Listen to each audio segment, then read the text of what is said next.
Mon ami m'envoie des emails de temps en temps, dont un que j'ai reçu il y a quelques semaines et qui m'a vraiment attiré l'attention. En fait, c'est le résultat ou le rapport d'un groupe de professionnels qui ont mené une série de tests auprès d'un groupe d'enfants âgés de 4 à 8 ans. Ils ont essentiellement posé aux enfants une question. Que veut dire l'amour pour vous? Voilà la première réponse.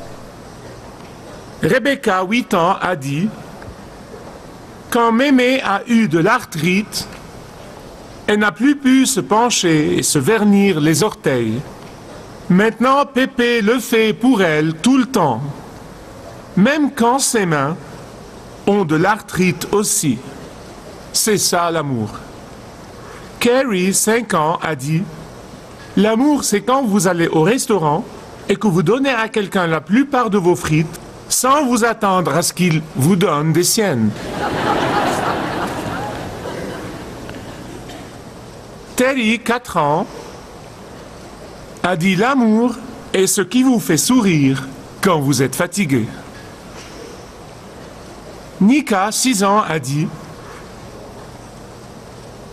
Si vous voulez mieux aimer, vous devriez commencer avec un ami que vous détestez. »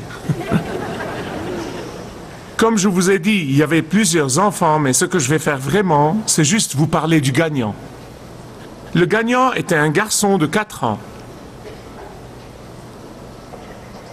Quand le voisin d'à côté, qui était un vieux monsieur, venait juste de perdre sa femme, et le garçon a vu le vieux pleurer, il est allé dans le jardin du vieux et il a grimpé sur les genoux de ce vieux et il s'y est assis. Quand la mère du garçon lui a demandé ce qu'il avait dit au voisin quand il était sur ses genoux, le garçon a dit « Rien, je l'ai juste aidé à pleurer. » Dans le dernier message, vous avez vu que nous avons commencé une série de messages intitulés « La vérité sur l'amour ». Et nous avons étudié le manifeste de l'amour, d'après 1 Corinthiens 13. Et nous avons étudié les 3 premiers versets de ce chapitre, le manifeste de l'amour. Et là, nous avons vu que l'amour sacrificiel ne peut pas être fabriqué, que l'amour sacrificiel ne peut pas être inventé, mais que l'amour sacrificiel peut être partagé quand l'amour du Christ répandu dans nos cœurs est simplement manifesté aux autres. Nous avons vu que l'amour sacrificiel ne peut être pratiqué que quand nous permettons au Christ d'aimer à travers nous. Et là, dans 1 Corinthiens chapitre 13, versets 4 à 7, les 2 derniers versets pour le dernier message, l'apôtre Paul continue à dépeindre un spectre formé de 15 couleurs sur l'amour. Et chaque couleur révèle un côté ou une facette de l'amour sacrificiel. La chose la plus importante quant aux 15 couleurs qui sont dépeintes par l'apôtre Paul dans ces versets particuliers, c'est que dans la langue grecque, ce sont tous des verbes. Même les adjectifs sont à la voix active. Vous dites, eh bien, qu'est-ce que ça peut faire? C'est très important, je vais vous dire pourquoi. Je vais vous dire pourquoi c'est important. Ce que l'apôtre Paul essaye de dire à chacun de nous est le suivant, que l'amour sacrificiel n'est pas un concept abstrait ou passif, que l'amour sacrificiel n'est pas simplement un sentiment, mais qu'il est vivant, il est vibrant, il est actif. Mais comment ça? Non seulement on ressent la patience, on pratique la patience. Non seulement on ressent la bonté, on fait de bons actes. Non seulement on croit la vérité, non, on se réjouit de la vérité. On se réjouit de la vérité. On défend la vérité. C'est ce que je veux dire. Et aujourd'hui, nous allons étudier 9 des 15 couleurs. Regardons ces 9 que nous allons étudier aujourd'hui. La première dont parle Paul, l'amour est quoi? Pouvez-vous le dire? L'amour est patient. Et vous le savez. Non, mais c'est le point faible des pasteurs. Non, mais vous savez, vous ouvrez la Bible et la voilà, elle vous saute aux yeux. Ça fait presque 40 ans que je travaille dessus et je n'y suis pas parvenu. Il y a une chose à propos des sermons honnêtes, je vais vous le dire. On ne peut échapper à reconnaître notre insuffisance avant de convaincre les gens de péché. Et cela s'améliore, ou empire selon votre point de vue. Quand le Nouveau Testament emploie le mot patience, il ne parle pas de la patience qui a affaire avec le fait d'être patient dans les circonstances difficiles. Il ne parle pas de la patience à l'égard des événements qui sont absolument incontrôlables. Non, non, non, non. Dans cet usage du mot patience, il parle de la patience avec les gens. La patience, c'est quand vous êtes vraiment dérangé et que vous souriez quand même. La patience, c'est quand quelqu'un vous exploite et exploite votre relation avec lui et vous lui sautez au cou quand vous le rencontrez au marché quand même. La patience, c'est quand vous avez le dessus sur une personne, mais vous n'en profitez pas. Vous vous retenez. Vous n'en profitez pas. La patience, c'est quand vous avez toutes les raisons, quand vous avez toutes les opportunités de vous venger, mais vous ne le faites pas. Maintenant, c'est ça la patience.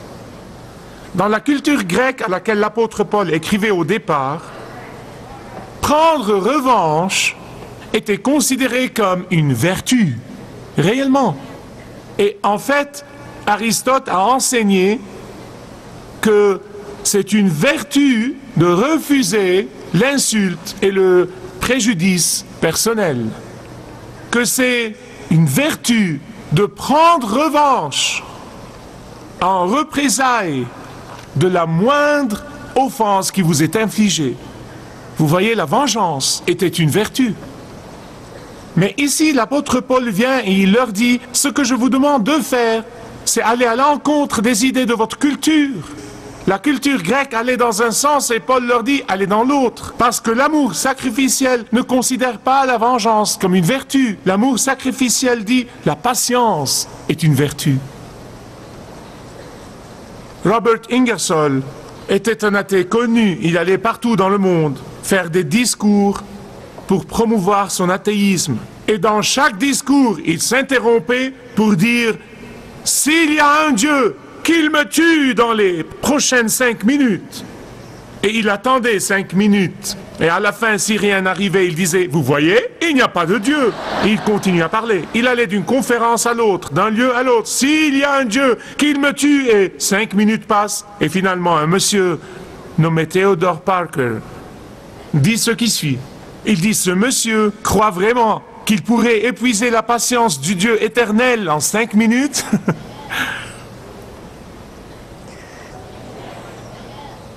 Pour ma part, je suis reconnaissant que Dieu soit patient avec moi. Deuxièmement, l'amour est plein de bonté, dit Paul. Ce ne sont pas des mots qui sont jetés, vous savez, les uns sur les autres. Non, non, non, non. Ce sont des mots bien élaborés. Ils forment une échelle. Ils se suivent pour une raison. D'abord, il dit, l'amour est patient. Deuxièmement, il dit de suite, l'amour est plein de bonté. Pourquoi? Parce que, quoique la patience ne rende pas la monnaie de sa pièce, la bonté donne à la personne ce que cette personne ne mérite pas. La bonté est non seulement un sentiment de générosité, mais c'est être vraiment généreux. La bonté est non seulement le désir d'être aimable, mais pratiquer l'amabilité. Voyez, c'est comme ça que Dieu agit envers ses enfants. C'est comme ça que Dieu agit et c'est comme ça que Dieu agira jusqu'au dernier jour. Et croyez-le ou pas, il peut faire exactement la même chose à travers vous. Il peut agir à travers vous, il peut agir à travers moi. Les actes de bonté. Écoutez ce que Paul dit dans Tite 3, 4. Mais lorsque la bonté et l'amour de Dieu, notre Sauveur, ont été manifestés, il nous a sauvés, non à cause des œuvres de justice que nous aurions faites, mais en vertu de sa propre miséricorde.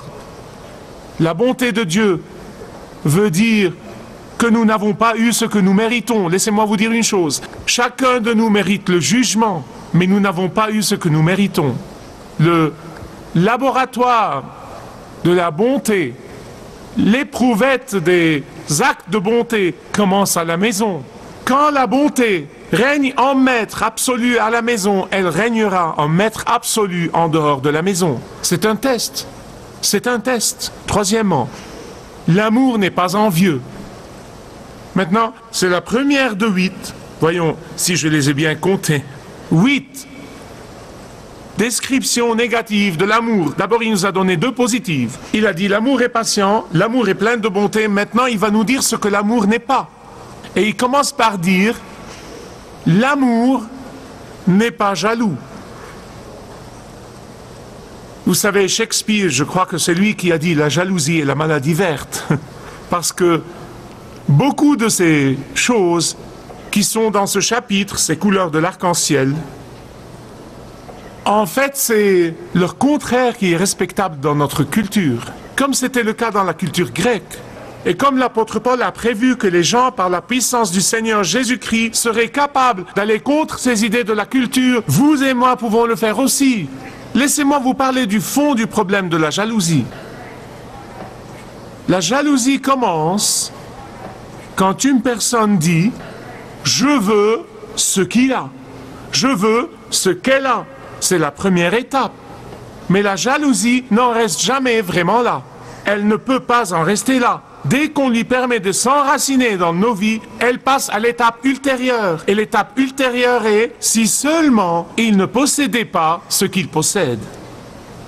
Vous voyez, la deuxième étape de la jalousie est bien plus que l'égoïsme. C'est le fait de désirer le mal pour la personne dont on est jaloux. La meilleure façon de vous y prendre avec la jalousie, c'est de décider dans votre esprit et d'accepter le fait qu'il y a quelqu'un en ce moment qui est meilleur que vous. Une fois que vous avez ça à votre actif, vous pouvez passer à l'étape ultérieure.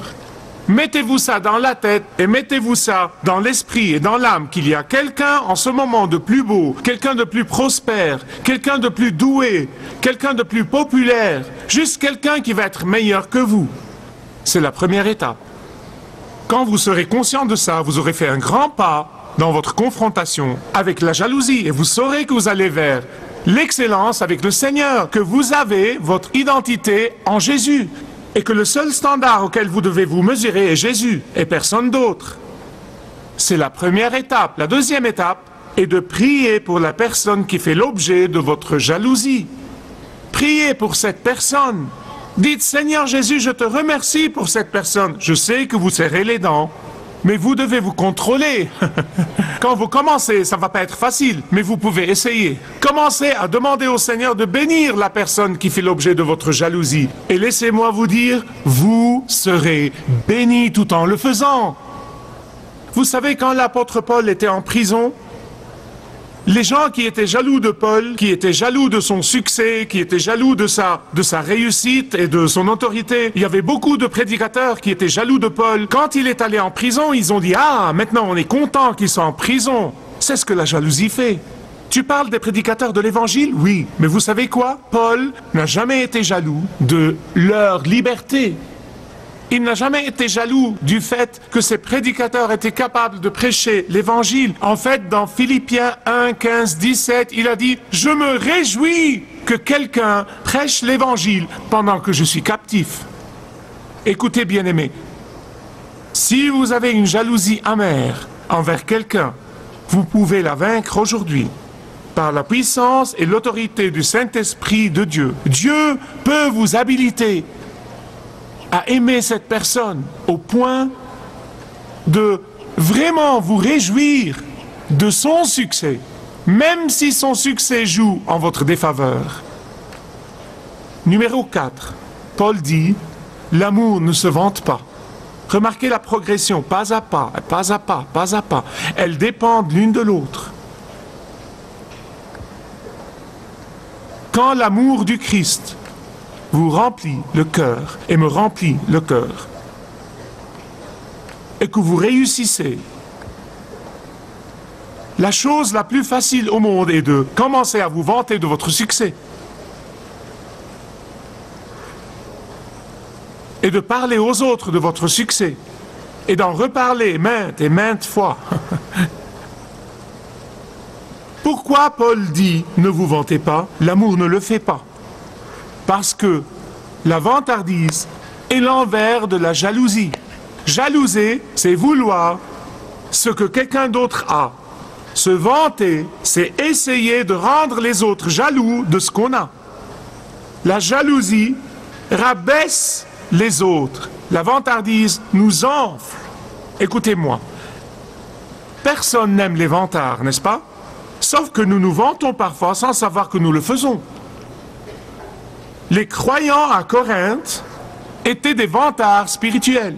Non, mais ils étaient des m'as-tu-vu. Ils disaient, « Hé, regardez-moi, regardez-moi, regardez-moi, regardez-moi. Voilà ce qu'ils étaient, des vantards. Regardez-moi. » Ils rivalisaient pour attirer l'attention. Ils réclamaient les positions prestigieuses. Ils disputaient littéralement les dons spirituels éminents. Et Paul dit, cette attitude est contraire à l'amour du Christ. Cette attitude est contraire à l'amour. Écoutez ce que C.S. Lewis dit de la vantardise. Il l'appelle le plus grand mal. Le plus grand mal. Vous savez pourquoi? Parce qu'elle est le summum de l'orgueil, qui est la racine de tous les péchés. Bien-aimés, je veux vous dire que seul l'amour qui vient du Seigneur Jésus-Christ peut nous garder dans la place qui nous revient. Numéro 5. Paul dit l'amour n'est pas arrogant. L'arrogance est un manque absolu de foi. Que voudrais-je dire par là? Une personne arrogante est la personne qui ne croit pas que tout ce qu'il possède, que tout ce qu'elle possède vient de Dieu. Deutéronome dit que c'est Dieu qui nous donne l'énergie pour faire fortune. À l'instant où vous oubliez que vos dons, que vos talents, que vos bénédictions, que votre énergie viennent tous de Dieu, faites attention, car à ce moment-là, l'arrogance commence à s'installer. Ces Corinthiens, ils étaient vantards et ils se vantaient de tous les dons qu'ils avaient. Et Paul leur avait dit auparavant, il avait dit, comment pouvez-vous vous vanter d'un don? Comment pourrais-je me vanter d'une chose qui m'a été donnée, qui n'est pas la mienne? Quelqu'un me l'a donnée, comment pourrais-je m'en vanter? Comment pourrais-je être arrogant? William Carey est le fondateur du mouvement missionnaire moderne, il y a plus de 200 ans. Il était doué pour les langues. Et il a traduit la Bible en 34 différentes langues et dialectes. Et quand il a quitté l'Angleterre et est allé vivre en Inde, il vivait dans un cadre très modeste. Mais même avant d'aller en Inde, il n'était pas diacre, il n'était pas haut placé, il n'était pas pasteur, il n'était pas professeur, il était cordonnier. Et beaucoup de Britanniques vivaient en Inde à cette époque. Et ils se moquaient souvent de l'origine modeste de William Carey et du métier inférieur qu'il avait en Angleterre. Et un jour, dans une réception, un de ces snobs s'est approché de lui et lui a dit « Monsieur Carey, je crois que vous avez travaillé comme fabricant de chaussures. » Et William Carey lui dit « Oh non, monseigneur, je n'étais pas fabricant de chaussures, j'étais simplement un cordonnier. » Numéro 6. L'amour n'est pas insolent. Vous savez, quand l'amour du Christ n'est pas dans le cœur, quand nous ne permettons pas à l'amour du Christ d'aimer à travers nous, la vantardise et l'arrogance vont s'installer. Et quand la vantardise et l'arrogance s'installent, elles engendrent l'insolence. Elles engendrent l'insolence. Nous pensons que tous les autres sont inférieurs à nous. Numéro 7. L'amour ne cherche pas son intérêt. Quelqu'un a dit, guérissez l'égoïsme et vous aurez retrouvé le jardin d'Éden. Et la devise des Corinthiens était, ce qui est à moi est à moi, et ce qui est à vous est à moi aussi. Mais vous savez, même les psychologues séculiers se rendent compte aujourd'hui que c'est en donnant et que c'est en servant que la santé mentale est obtenue. Les psychologues séculiers se rendent compte de ce que la Bible nous a appris depuis toujours. Numéro 8, l'amour ne s'irrite pas. Il dit littéralement, la colère de l'amour n'est pas aisément excitée. Vous savez, le Seigneur Jésus-Christ s'emportait parfois. Même Paul qui a écrit ces mots s'emportait parfois lui aussi. Mais il ne s'emportait jamais quand quelqu'un le critiquait. Il ne s'emportait que contre les hérésies, contre le faux enseignement, contre les faux maîtres. Il s'emportait contre le péché, il s'emportait contre l'emprise du péché, mais il ne s'emportait jamais contre ceux qui les critiquaient, contre ceux qui les persécutaient, contre ceux qui ne les aimaient pas. Il ne s'emportait pas contre ceux qui les battaient. Vous voyez, quand Dieu est votre défenseur, écoutez-moi, quand Dieu est votre défenseur, vous avez un avocat que tout l'argent du monde ne pourrait jamais acheter. Ainsi, demandez-vous quand vous vous emportez, suis-je en colère parce que quelqu'un m'a agressé à moi, ou je suis en colère parce que quelqu'un a blasphémé et méprisé le nom de Jésus? Posez-vous la question. Maintenant, laissez-moi vous dire, ce n'est pas forcément du texte, mais je veux dire quelque chose à ceux qui ont un esprit critique. Je prie que s'il y a une seule personne qui m'écoute en ce moment, et si cette personne est une personne critique ayant un esprit critique, je prie qu'elle le remette au Seigneur, qui le remplacera par un esprit de joie et de contentement. Parce que, mari et femme, écoutez-moi, ça ne sert à rien de dire à votre partenaire que vous l'aimez quand vous le critiquez tout le temps. Ça ne sert à rien de dire à vos enfants que vous les aimez quand vous ne pouvez pas leur trouver une bonne chose et que vous les réprimez toujours. Débarrassez-vous de l'esprit critique. Parce que ce n'est pas ça l'amour sacrificiel. Autrefois, quand je m'emportais vite, oh, je sais, vous voyez, je ne suis pas en train de prêcher, pas du tout. Je partage simplement mon expérience. Autrefois, je m'emportais très vite. Et je disais toujours, eh bien, vous savez, ma colère éclate pour 1 minute et c'est fini. Il y a des dizaines d'années, un cher frère en Christ m'a dit, Michael, tu dis toujours que ta colère éclate et se calme en 1 minute. Il a dit, tu sais, il en est de même pour le fusil. Ça prend quelques secondes, mais les dégâts sont énormes. Ouh! Ma conscience m'accusait, j'avais des remords. Je suis allé au Seigneur face contre terre et j'ai dit, Seigneur, quoi que tu fasses, délivre-moi de ça. La 9e et dernière, l'apôtre Paul dit, l'amour n'entretient pas de rancune. Le mot grec là est logosimi, duquel dérive le mot anglais logging. Ça n'a rien à voir avec le bois. Ça veut dire charger un fichier. Charger un fichier est une expression dérivée de l'origine grecque logosimi.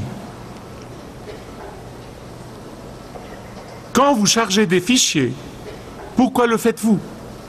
Quand vous notez des chiffres, je m'adresse au comptable, quand vous notez des chiffres, pourquoi le faites-vous? Pour tenir des fichiers permanents, n'est-ce pas? Pour les consulter maintes et maintes fois, n'est-ce pas? Voilà pourquoi vous notez les chiffres, voilà pourquoi vous les chargez. Logosimi, c'est ce que vous faites. En comptabilité, c'est très important. Je remercie Dieu pour les comptables.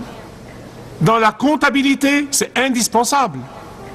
Mais dans les relations, jamais. Vous savez, une partie de ma prière tous les jours est de ne pas me rappeler le mal que les autres m'ont fait dans le passé. Et je vous dis que je suis là pour vous témoigner que Dieu, non seulement Dieu entend cette prière, mais il l'exauce aussi. La vie est trop courte pour être rancunier. Si vous désirez connaître Dieu d'une manière personnelle, demandez le livret « Retrouvez la joie que vous avez toujours désirée » et vous pourrez découvrir l'amour de Dieu pour vous et apprendre comment expérimenter son pardon.